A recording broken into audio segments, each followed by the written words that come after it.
Today on Deep Dive, we're going to be looking at Marvel Comics' Amazing Spider-Man number 55.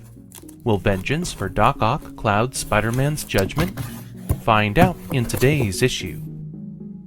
Hello everyone, my name is Devin, also known as DH Artist, and welcome back to my Deep Dive series. Today we'll be continuing the adventures of our friendly neighborhood Spider-Man, and if you missed my deep dive coverage of his other issues, I'll link to them in the video description below. Even though this can be viewed on your phone or computer, try casting it onto your TV so you can really see the detail and quality of the book. With each issue, you can expect their conditions to vary. Today's book is in nice condition, so there won't be anything to detract from the artwork. If you enjoy these types of videos and want to see more content like it, check out some of my other deep dives. I've covered issues like Wolverine number 90, Black Hawk number 125, Avengers number 30, and Submariner number 3, pitting Namor and Triton against Plant Man's powerful Leviathan. For a complete list of my videos, visit the organized playlists on my channel. And don't forget to subscribe so you don't miss a single video.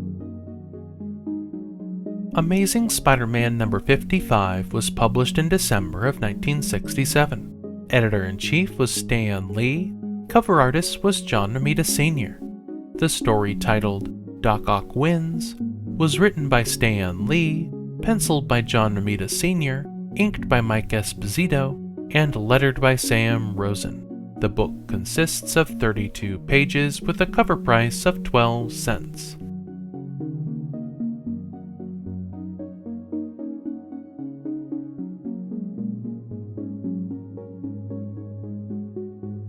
Today's story picks up shortly after the events of the previous issue, following his recent showdown with Doc Ock that caused Aunt May to pass out. Spidey is out for revenge, and after searching the city, Pete stumbles into one of Doc Ock's hideouts.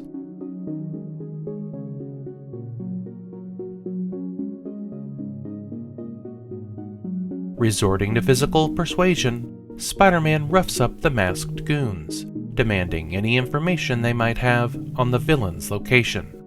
Just as he finishes with the henchmen, Dr. Octopus appears via closed-circuit TV. He informs Spider-Man that he's about to stage the crime of the century, and before he disappears into static, he insists that Spidey will never catch him.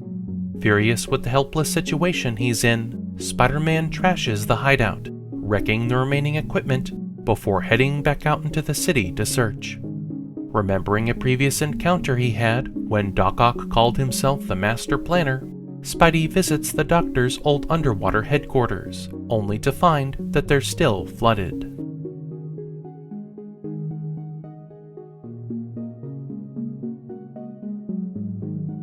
Deciding to call it a day, Peter sets off for home, and as he passes a downtown building, we find a high-level meeting in progress regarding the security of the nullifier weapon. In charge of the weapon's security, John Jameson explains that since Dr. Octopus is at large, they plan on moving the nullifier to a secret location, where it can receive top protection while the final modifications are made.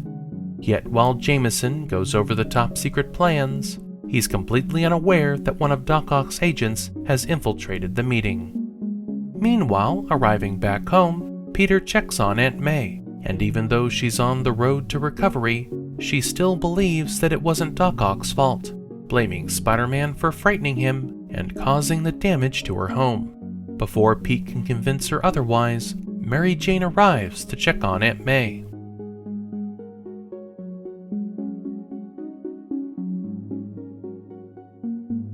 As Peter shows MJ the damage left from Spider-Man and Doc Ock's fight, Gwen Stacy also drops by to check on Aunt May.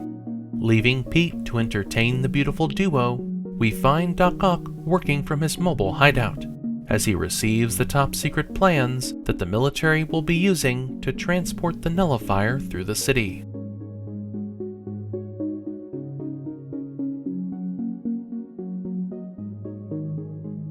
Having all the information he needs, Doc Ock speeds off to intercept the nullifier, in his hideout disguised as a repair truck. Later that night, as the military heads through the city, they come upon some work being done in the street.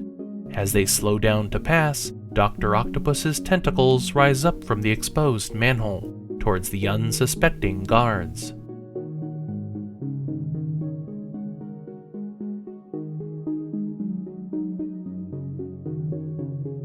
Attacking swiftly, Doc Ock pulls the guards from the truck, and when some of the troops open fire, he deploys smoke grenades to blind them.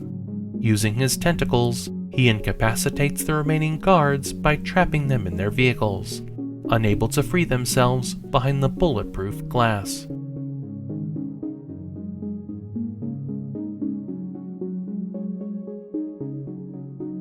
Managing to steal the nullifier, Doc Ock escapes in the back of his repair truck, ordering his men to head to the nearby Stark Industries factory.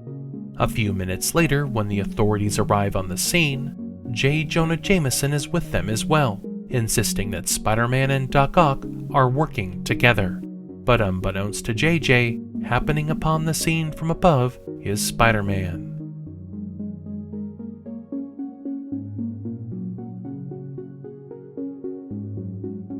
Seeing that he was too late to stop Doc Ock, Pete tries to think where he might strike next. He then heads for the nearby Stark Industries factory, unaware that he's guessed correctly. As our wall crawler hurtles towards the factory, Doc Ock and his men arrive just outside the front gates, and rising from the top of his service truck, Doc Ock fires the nullifier at the security gate, and the silent beam quickly incapacitates the guard's technology.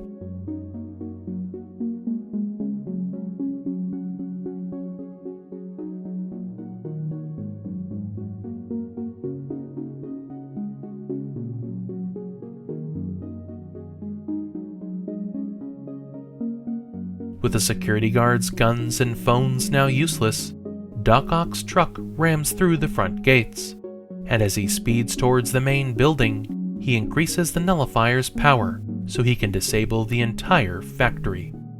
Arriving on the scene behind him, Spider-Man sees that Doc Ock is close to firing his weapon, so with the element of surprise, he swings into action, quickly tying the Doc's metal arms in a knot.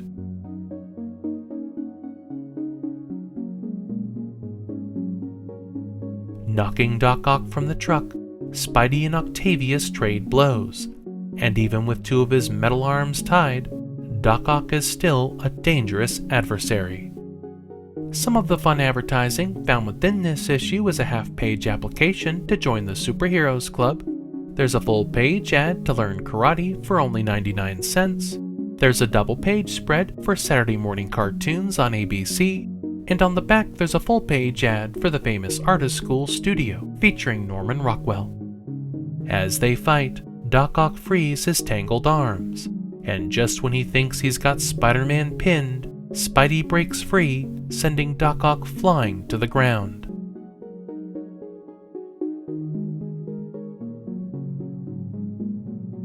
Punch after punch, Spidey gains the upper hand. But when he tries to immobilize the Doc's robot arms with web fluid, Octavius swats him back. Retrieving the nullifier before Spidey can leap to cover, Doc Ock fires the invisible ray directly at him. Doubling over in pain, Spider-Man falls to the ground.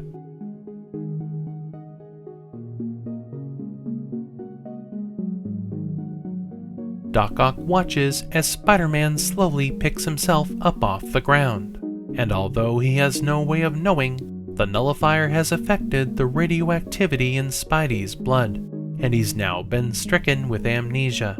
Unable to remember how he got there, Spider-Man asks Doc Ock for help. Taking advantage of this startling development, Dr. Octopus convinces our hero that they're allies, and that Spider-Man is merely one of his henchmen. Left with no choice but to believe him, this issue ends as Spider-Man teams up with Doc Ock.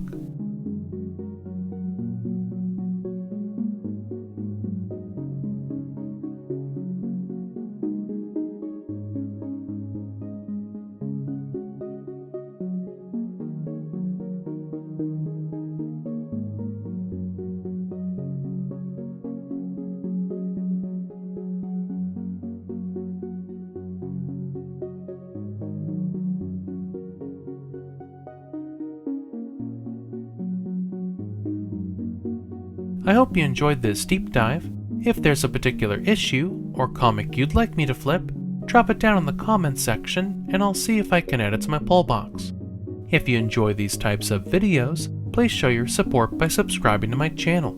As always, please consider liking and feel free to share this video. And until next time, deep divers, thanks for watching.